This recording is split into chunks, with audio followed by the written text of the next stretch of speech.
교회를 보면 하나님을 믿는 사람이기 때문에 모두가 다 생명력이 왕성하고 행복하고 즐겁고 자기 인생을 성공적으로 살아가는 것 같지만 사실 그렇지는 않은 것 같아요. 왜냐하면 교회의 성도님 한 분 한 분을 보면 굉장히 많은 상처를 안고 있는 분들이 굉장히 많습니다.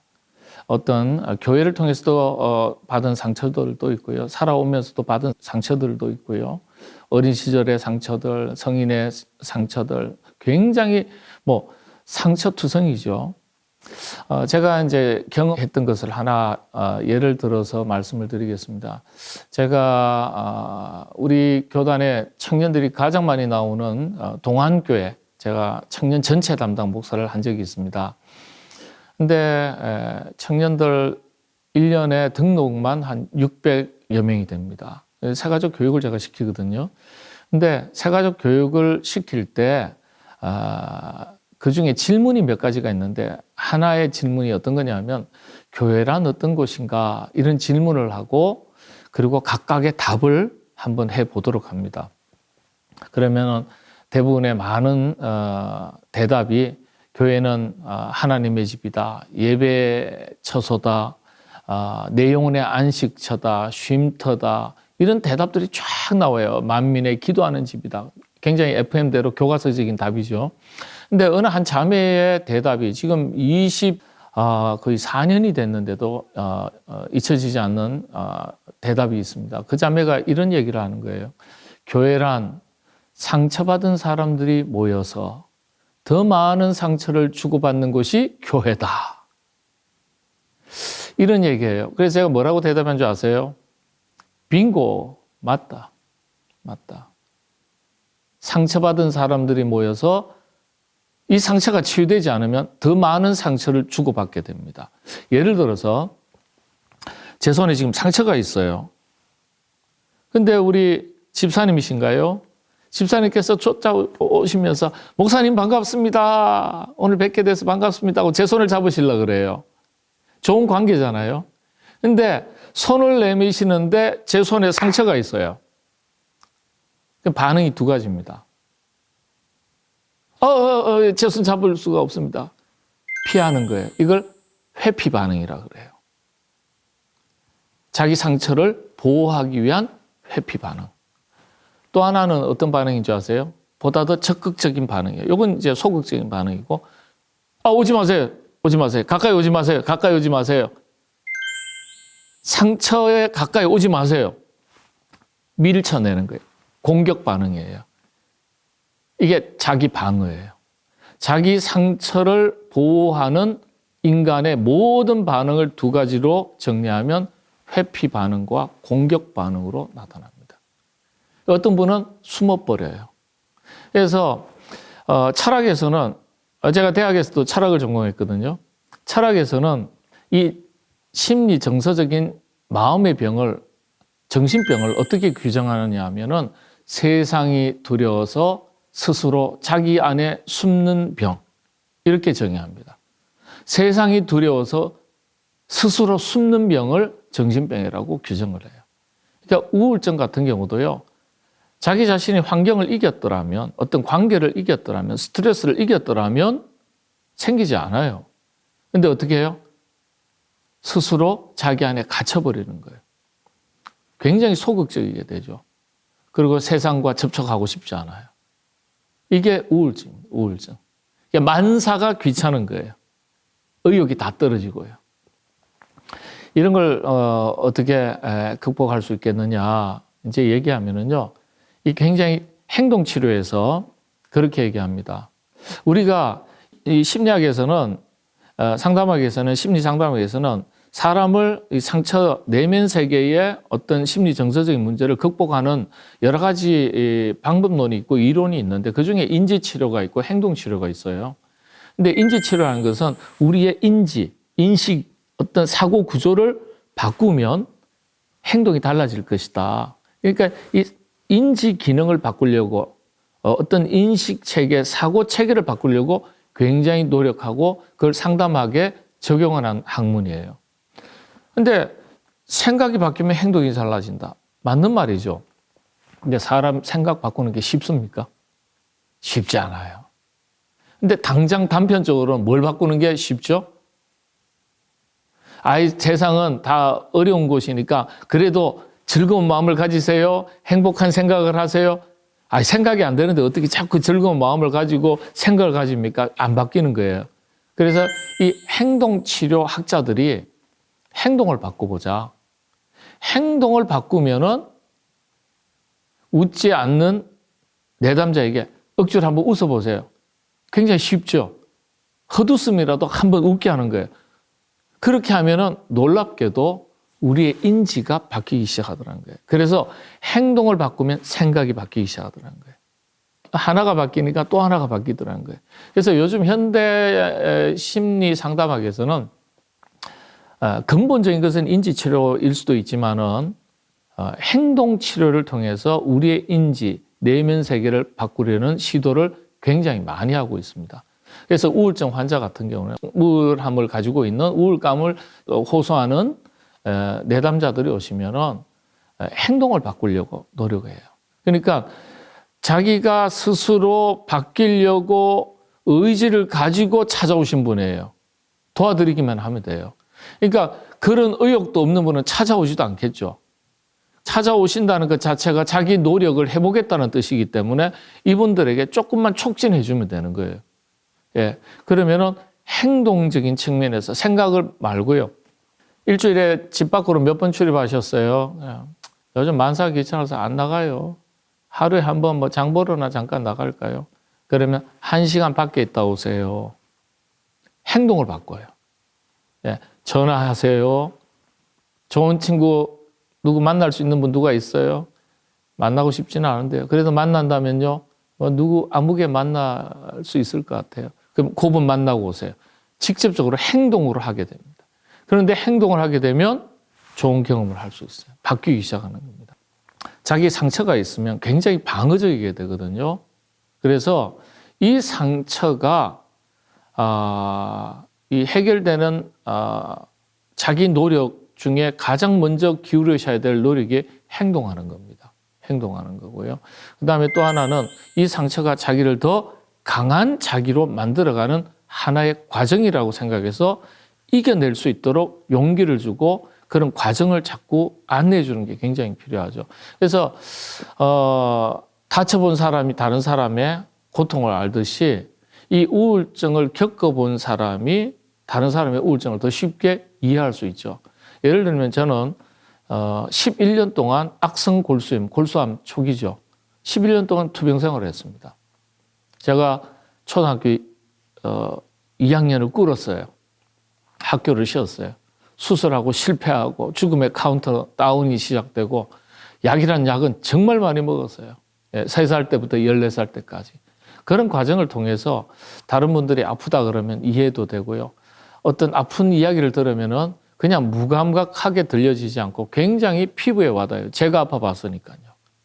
그러니까 자기 성장의 과정 속에서 이런 하나의 또 다른 도전이라고 생각하시면 굉장히 좋을 것 같아요.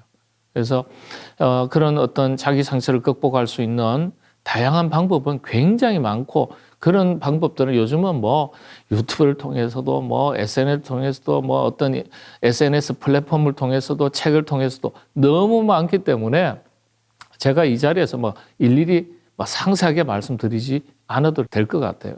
한 가지는 그런 상처, 이런 상처는 자기를 대단히 방어적이게 하고 상대방에 대한 불신, 세상에 대한 불신, 그리고 의욕을 꺾게 하고 회피 반응을 보이게 하고 때로는 공격 반응을 보이게 함으로써 보다 더 이 폭넓은 행복한 삶을 살아가야 하는데 그걸 방해하는 큰 장애물 중에 하나니까 이런 장애물은 그러나 누구든지 자기 노력에 의해서 얼마든지 뛰어넘을 수 있다.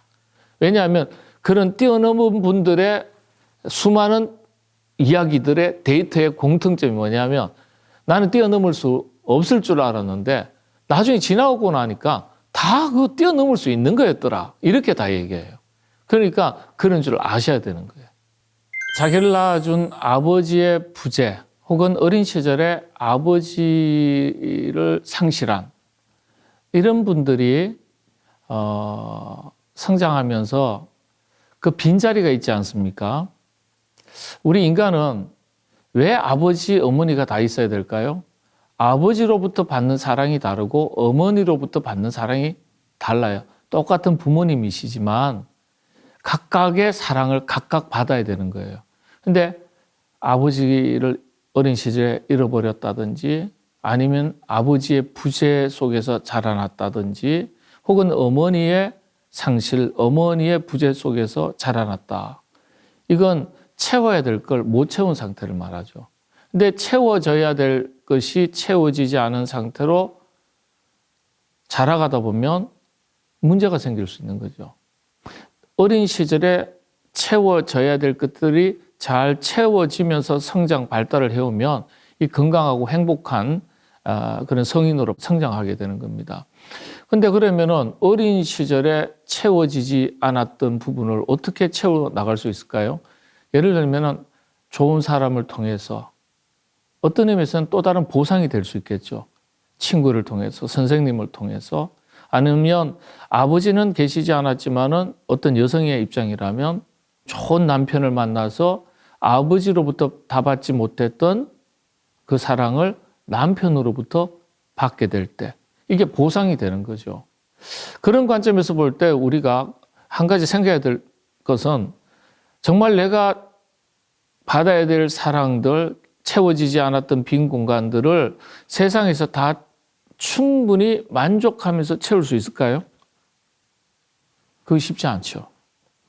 어느 정도 적정선에서는 채울 수 있어요. 그러나 내가 원하는 만큼 충분히 채워지는 경우는 많지 않다고요. 근데 저는 교회가 그 답을 줄 수 있다고 생각합니다. 살아계신 하나님의 임재를 통해서 우리의 갈급함이 채워질 수 있다. 줄인 것이 채워질 수 있다. 다양하죠. 고독함이 해소될 수도 있겠고요. 네. 이 채워져야 되는데 채워지지 않으면 짜증나고 스트레스가 생기고, 이 스트레스는 어린 아이에게도 어린 시절에 부모의 부재는 이게 분노의 감정으로 자라가게 됩니다. 예. 그리고 버림받은 아이들 같은 경우는 대인관계에 있어서 사람에 대한 불신이 굉장히 깊어요. 제가 이제 예전엔 고아원이라 그랬는데 요즘 보육원이라 그러거든요. 보육원 아이들을 상담한 적도 있어요. 근데 독특한 심리 특징들이 나타나요. 사람에 대해서 잘 안 믿어요. 예. 사랑받지 못했다는 것에 대한 어떤 인간에 대한 불신. 왜냐하면 내 부모님이 나를 버렸다. 그러니까 세상에 누구도 믿을 사람이 없는 거예요. 그러면서 사람에 대한 분노감을 키우는 아이들을 봤어요. 이제 그런 경우가 있죠. 그런데 우리가 이 채워지지 않은 빈자리, 빈 공간을 어디 가서 채우겠느냐. 그러나 많은 부분을 또 채워갈 수도 있기는 하지만은 교회는 굉장히 중요한 이 우리의 빈자리를 채워주실 수 있는 하나님을 만나는 자리이기 때문에 하나님과의 깊은 관계를 통해서 정말 뿌리 깊은 그 상처들이, 그리고 채워지지 않았던 어떤 부분들이 채워지고 자유하게 되는 그런 경험들을 하시는 분들이 많이 계세요. 그래서 저는 봤을 때 우리 교회가 그런 곳이 아니겠느냐, 또 그런 교회가 될 수 있도록 그런 교회 분위기를 만들어가는 게 굉장히 중요하다 생각합니다. 상처받은 사람들이 모여서 더 많은 상처를 주고받는 곳이 아니라 상처받은 사람들이 찾아오셔서 성도들을 통해서도 메마른 심령의 사랑으로 채워지고, 또 하나님으로부터 보이지 않는 손길을 통해서 내 영혼을 만져주시는 하나님의 크신 사랑을 얼마든지 우리는 경험할 수 있다, 그렇게 생각합니다. 하나님의 말씀은 살아 운동력이 있다 그랬잖아요. 이 참 사람이 안 변할 것 같은데 말씀이 여기에서 가슴에 딱 부딪히면서요, 그의 전 생애가 완전하게 뒤바뀌는 역사들이 얼마나 많이 일어난지 몰라요. 성경 인물 중에서는 뭐 대표적인 게 사도 바울이지만은 여러분 잘 아시는 그 탕자, 그 어거스틴이죠. 14살 때인가요? 예. 15살 이 무렵에 벌써 사생아를 낳게 했던 그런 이 탕자 중에 탕자잖아요. 그 어머니 산타모니카가 이 탕자 아들 어거스틴을 위해서 그렇게 눈물로 기도했는데 어느 순간 하나님의 말씀이 이 심령에 부딪히니까 어거스틴이 달라져도 완전하게 달라지는 거예요.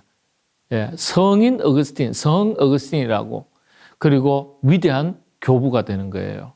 그래서 우리 그 신학계에서는 어거스틴을 가르쳐 뭐라고 이야기하냐 하면요.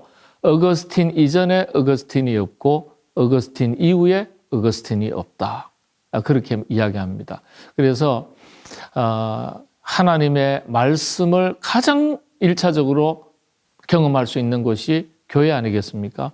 그래서 교회에서 예배의 자리를 통해서 또 기도의 자리를 통해서 찬양하는 가운데 성령님의 뜨거운 임재 역사하심을 통해서 상처받은 우리가 치유함을 얻고 우리가 낙심했던 우리가 샘을 얻고 일어서서 자기 인생을 성공적으로 살아갈 수 있게 되는 첫 번째 현장, 그 현장이 교회입니다. 그래서 상처받은 영혼들이 있으면 교회 가자 그렇게 권하시는 게 좋습니다. 그런데 우리가 그렇게 복음을 제시하면요. 참 신기한 것은 목마른 심정은 물에 빠진 심정은 지푸라기라도 잡는 심정으로 교회 한번 가면 뭔가 좀 또 다른 게 있지 않을까, 길이 있지 않을까 하고 찾아오는 경우도 있습니다. 그리고 우리 기존 성도님들도 내 인생의 벽을 만났을 때 또 내 아픈 상처, 좌절의 경험들, 부정적인 경험들 이런 것들이 있을 때 교회에 오시면은 기도하시면은 말씀 붙드시면은 언제든지 답을 찾고 또 자기의 삶을 추스리고 회복하실 수 있다. 그렇게 믿습니다. 교회를 나오실 때 주저주저 하시는 분들 많이 계시죠. 부부지간에도 당신은 나가. 나도 곧 뭐 나가게 될 거야. 예. 그렇게 얘기하고 뭐 아내나 남편이든지 한쪽이 교회 신앙생활 하는 것에 대해서 적극적으로 뭐 반대를 하지 않는 경우 그런 분이 많이 계세요. 그리고 신앙생활 하세요. 그리고 본인은 또 잘 안 하는 분들 계시고요. 적극적으로 안 하는 분들도 계시고요. 근데 이 부분에 대해서 제가 논문을 쓴 적이 있어요. 예. 수평이동 교인의 특징. 예. 이게 수평이동 교인인데 어떤 특징이 있냐면은 한 60%가 훌쩍 넘습니다. 70% 조금 안 되고 한 68% 정도가 100명이라면 68% 정도가 상처받은 성도들이에요. 이 상처는 개인의 사생활에서 상처가 아니고 교회에서 상처받은 분들이에요. 의외로 상처를 많이 받고 교회로 옮기세요. 상처를 준 거는 생각도 안 하고 상처 받은 것만 생각하잖아요, 우리는요. 근데 목회자로부터 성도로부터 뭐 다양한 일들로부터 이런 상처를 경험해서 교회를 옮겨오신 분인데 이런 분들의 특징이 어떤 게 있냐면 교회를 너무 잘 아세요. 그래서 옮겨오셔가지고 두 부류로 나뉘는데 새로운 곳에 왔으니까 이제 열심히 신앙생활 내가 제대로 해봐야지. 왜냐하면 상처받은 교회에서 금방 오늘 상처받았다고 내일 교회를 떠나지 않아요. 그렇게 떠나시는 분은 뭐 거의 믿음이 없는 수준이죠. 근데 내가 오랫동안 다닌 교회인데 내가 마음을 두고 다닌 교회인데 상처받았다고 금방 안 떠나요. 견뎌요.